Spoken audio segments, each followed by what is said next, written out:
तुमच्यावर अशी टीका केली जाते की मुंबई 90% खोदून ठेवलेली आहे, तर आपण असं बघायचं का की 90% विकास सुरू आहे?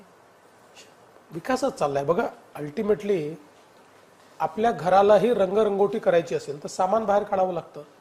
कोणी जर म्हटलं की सामानही बाहेर काढायचं नाही रंगरंगोटी करा, ते शक्य नाहीये. पण आता एक एक प्रोजेक्ट आम्ही क्लोज करत चाललो आहोत. बघा, जर मुंबईकरांनी 6-7 वर्ष अंडरग्राऊंड मेट्रो करता खूप त्रास सहन केला. आता सगळा एरिया क्लोज झाला. तेवढ्या पूर्ण 40 किलोमीटरच्या स्ट्रेचमध्ये आता कामं बंद आहेत, म्हणजे संपलेली आहेत.